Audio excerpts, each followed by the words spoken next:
Chulin Daf Chof Beis Amud Aleph. We're starting 6 lines from the top.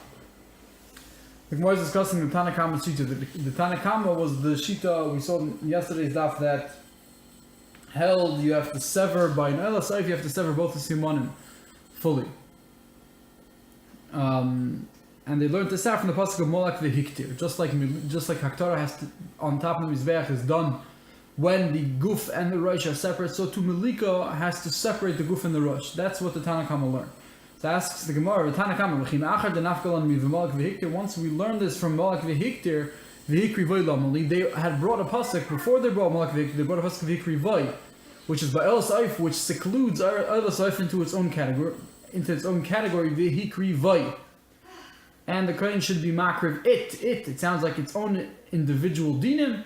So you see that Oila Saif is different than Chata Saif, but once they have a Molak v'Hiktir, so we know this already. Why do they need the pasuk of Hikri Voi? Says the Gemara, Ilav Hikri Voi, if not for the pasuk of Hikri Voi, have Amina Mai Kimishpat. What does the pasuk mean when it says Ve'es Hasheni Yaseh Oila Kamishpat? The second bird should be an Oila Kamishpat. What does that mean? Chachamim told us that they hold that it means Kimishpat Chatas Behema. But if we would not have had the word Vikrivai, I would have said it means Kimishpat Chatas Ha'oif. And what? I would say you only have to sever one of the simanim, like Chatas Ha'oif, where it says V'lo Yavdil. V'i Mishum Molak v'Hiktir. It says Molak v'Hiktir, which taught us you have to sever both simanim. The Gemara says, no, Havamina, I would say, if not for Vikrivai, I would say Molak v'Hiktir means Ma'aktorah B'Rosh Shel Mizbeach, just like the Aktorah is done at the top of the Mizbeach. You burn the oila on the top of the Mizbeach. So too, Af Melika must be done b'Rosh Shel Mizbeach.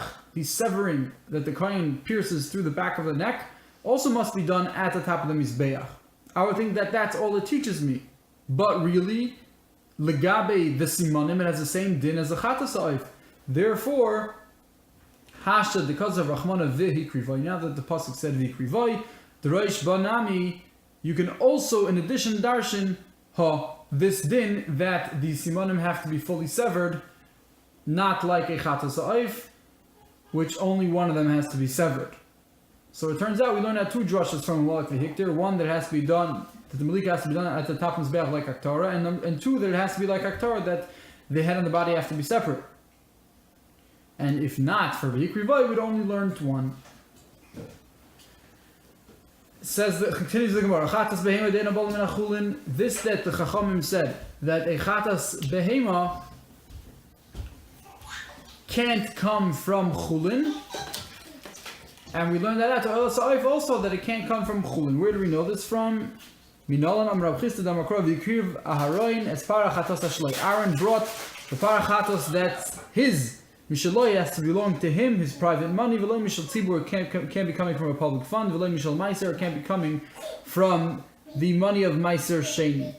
Bayoim, another thing the Chachamim learned out from the parallel of Oila Sa'if to Chatas Behema, that all La'avodas have to be done during the day. Bayoim says the Gemara, Mi Bayoim Tzavoisei Nafko. We know this from the pasuk of Bayoim Tzavoisei. It's a general pasuk by all the Karbanos. It says Bayoim Tzavoisei is Bnei Yisrael Akrivis Korbaneim La Hashem. And that's about all the Karbanos, Oilas, Chatas, Oif, Behema, everything. So Oilas Oif has its own source, and its own right has a source that has to be done during the day. We don't have to learn it from a parallel to Chatas Behema. It says the Gemara, really right, Kedi Nasba. It was not right to quote it. It was not necessary to quote it. We do not learn from here. Yodai Hayemonis, the right hand. We also, another thing we're learning out from Chatas Behema, just like Chatas Behema, all the avodas have to be done with the right hand, so too this has to be done with the right hand, so too Oilas Oif has to be done with the right hand. Says the Gemara, we don't need this. Also, Midarabba Bar Bar Chana Nafka, we know this from Rabbi Bar Bar Chana. Rabbi Bar Chana, Rabbi Shimon Lakish, in the name of Rish Lakish. Kol Makom Shnemer Etzba Ikehuna. Whenever in one of the parashas of the Torah they deal with the carbon, it says Etzba Ikehuna. It says either finger or kayin.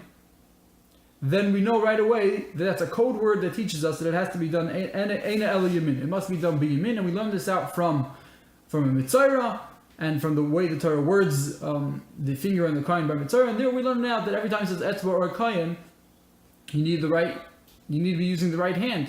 So too over here, by the Oilas Oif it says kayin, so therefore we shouldn't need this hekesh to Chatas Behema. V'idach says the Gemara, yeah, but the Tanakama holds like the other Tana over there.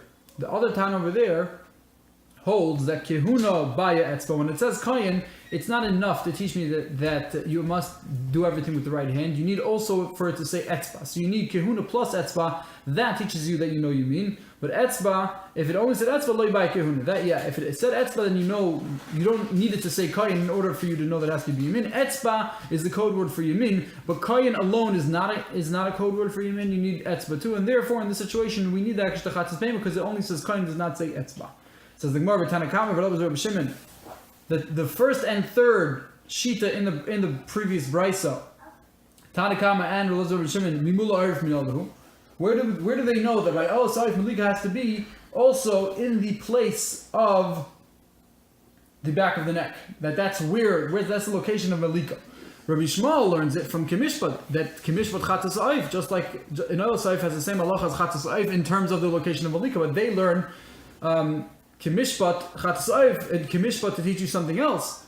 So therefore, where are they going to know this from? The Gemara says Gamri Milika Milika. They learn a binyanav. Rashi says it's just a regular membetzinu that since we see in one place Malika is done in a certain location, meaning the back of the neck. So too everywhere Malika is going to be the back of the neck. Masnisim says the Mishnah. The Mishnah is going to list a series of halachos that are going to be similar to the previous thing we learned, that when something is kosher, what's kosher for A is possible for B, what's kosher for B is possible for A, just like we learned that what's kosher for Shechita is possible for Malika and vice versa. So now we're going to say a few different halachos that have a similar dinim. One of them is regarding, and this following Mishnah is regarding the dinim of if someone wants to bring a carbon from a bird. He doesn't want to bring he wants to bring a bird. Whether it's an oilo, whether it's a chatas, whatever it is he has to bring, the Torah gives him two choices. Either a tar, which is a turtle dove, or a yaina, which is a pigeon. Dr. Yehuda Felix has a sefer called Ma'ota Mishnah and a Chayba Mishnah, where he shows you different pictures of which birds the Torah is talking about. And over here, he calls a yona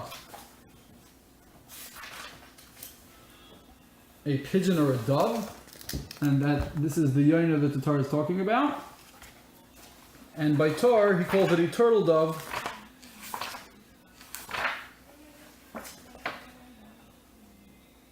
And that's this animal right here. So says the Mishnah, kosher b'tarin, what's going to be kosher if you're bringing a tar is pasal b'bnei yaina, is not good if you're bringing the pigeon. What's kosher b'bnei yaina, what's going to be kosher when you bring the pigeon is pasal b'tarin, is going to be not good for a turtle dove. The Gemara is going to explain. And tchilas atzihuv, and by both of them, both the tar and the b'nei yaina, if the animal has reached the maturity stage where the feathers of the animal are starting to be yellow, so then bazo is a puzzle by both the b'nei yona and the tar. That's an age that's puzzle to bring it as a carbon. Gemara says the Gemara, Tan Rabbanan, Tarim gedolim ksherim, big tarim are good, ktanim psulim. If they're young, it's not good. It's puzzle. B'nei yona is going to be the opposite. Ktanim are kosher, and gedolim are psulim. Nimsa, we find that what's kosher by the tarim is puzzle b'nei yona. Kosher b'bnei yaina is possible by Torah. By each one, the opposite thing is good. Tan Rabbana. Torim gdoilim v'loy ktanim. Torah means big and not small, older and not young. Sheyachol v'alei dinhu. I would think maybe we have a kal v'chomer. Uma b'nei yaina shalei huchshu b'gdoilim. If even b'nei yaina that cannot be brought if they're old, huchshu b'gtanim, can be brought when they're young. So Tarim, Shukhshur B'Gdalim, if Tarim that you can bring as Gdalim, and it didn't Shukhshur B'Gdalim, for sure they should be able to be brought as Gtanim. So says the Gemara, Talmud Loimar Tarim. So you see from the Pasuk, no, specifically Tarim and not sons of Tarim, specifically older ones.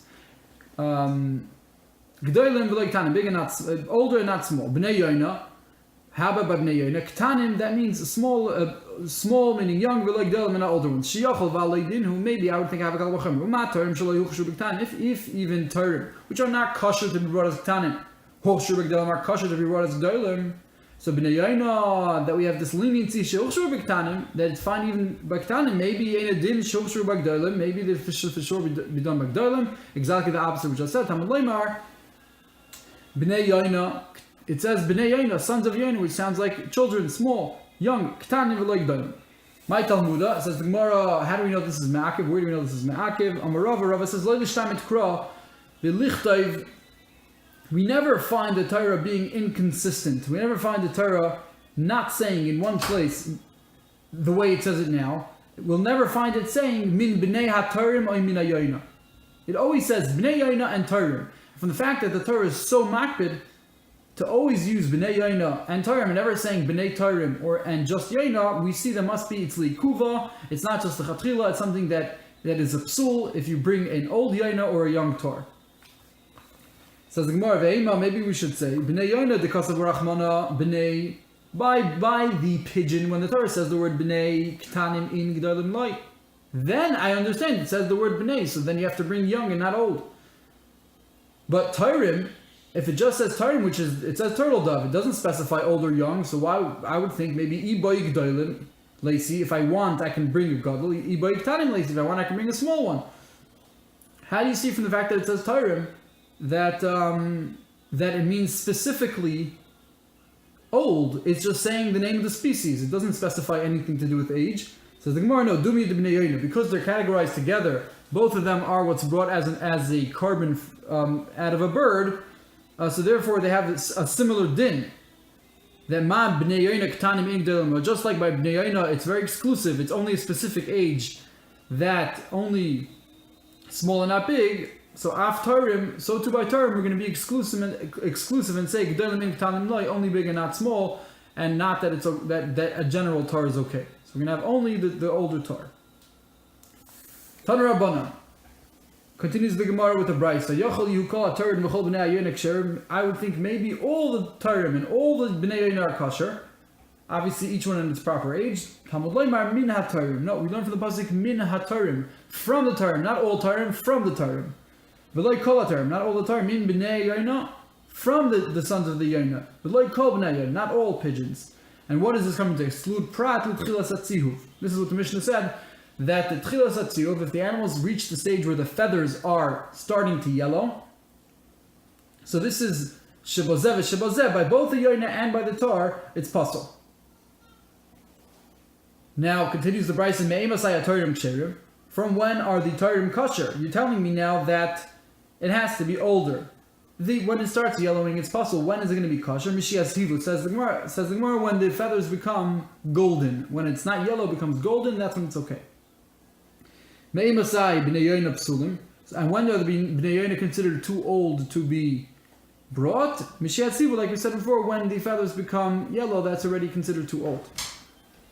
Tani Yaakov Korcha says, Me'imasai b'nei yoina ksherim. From when are b'nei yoina kosher? Rashi says, we know it has to be young, and a b'nei yoina, on the day it's born, it can't be brought on the day it's born, it's too young, it's not respectful to bring a newborn oif, it doesn't look nice, and therefore it's not mature enough to be brought on the day it's born. But from when can you bring it? Says the Gemara, says Yaakov Korcha, mi she'al'u. When they are me'al-el. What does this mean? So who tani lava, who amar la? He says, he learns this word, ya'alu, and he quotes the pasuk that says, Efrochav ya'alil udam. This is a pasuk in Iyov, which is saying that the Efrochim, which are the young birds, slurp up the dam. That's the pasuk shot in the pasuk. But over here we're learning it out. Eimas, when is this? Amar Abaye, michishamit gadfa, if you were to pull off the wing of the animal, of the bird, minei from it v'asidama, and then the blood comes out. So at the stage when it's mature enough and the wing is attached enough that when you pull off the wing, blood comes out, that's when it's already mature enough to be brought as a carbon, and that's what he's using the word ya'al Ya'al to mean when it gets severed. When the Efrayach's wing becomes severed, then dam comes out. By Rab Zera asks a question. If you say, I want to bring a donation of a carbon oila, either from the turtle doves or from the pigeons, and he didn't specify. He said either one, I want to bring either one, I'll decide later. And then he brought two birds, one tar and one bnei yoina, but both of them were at the stage where the feathers were yellow. Mahu, what is going to be the halacha? Is the reason why at the stage when the feathers are yellowing, the reason why it's possible is because it's a suffix whether it's old or young, and therefore for a tar it might be too young, for a ben yoina it might be too old, and therefore it's a suffix and it's possible. Sfeika have. So then over here in this situation, v'nafik, he should be yaitze. Why should he be yaitze?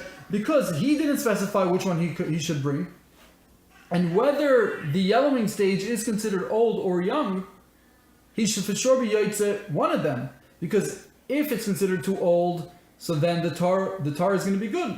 He's bringing a tar and he's bringing it when it's yellowing and it's old. And if it's considered young, so then he brought the bnei yoina. So either way, mimanav shach, he should be yaitze.